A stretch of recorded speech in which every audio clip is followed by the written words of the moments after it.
ये देखो 28 जनवरी 2025 शिफ्ट 1 का कैपेसिटर का बहुत ही आसान सा क्वेश्चन है। Two capacitors C1 and C2 are connected in parallel to a battery. क्या क्वेश्चन दिया हुआ है? दो कैपेसिटर है, एक C1 है C2 है, दोनों को पैरेलल में एक बैटरी से कनेक्ट किए हैं। मान लो मैं कहता हूँ इस बैटरी का EMF है E।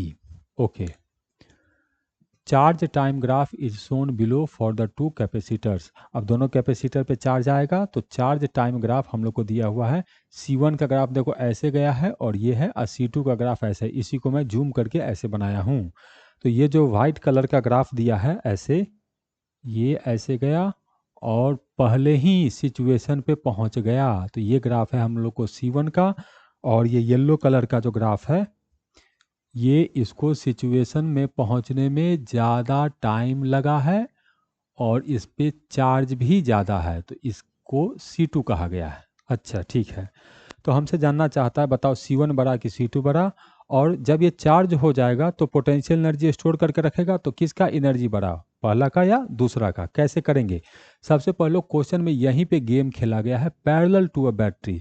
दोनों को बैटरी से जब कनेक्ट किए हो तो सेम बैटरी है, तो इसका वोल्टेज E होगा तो इसका भी वोल्टेज E ही होगा। अच्छा ठीक है, तो चार्ज किस में ज़्यादा है? तो देखो ये चार्ज कम है और ये चार्ज ज़्यादा है, तो चार्ज ज़्यादा है C2 में। इसका मतलब Q2 is greater than Q1 और Q इक्वल टू होता है CV। तो इसको लिखेंगे C2, अब वोल्टेज तो है E और इसका लिखेंगे तो C1 और वोल्टेज तो है E, तो वोल्टेज तो चला गया। तो यहाँ से पता चला कि C2 जो है वो C1 से बड़ा है।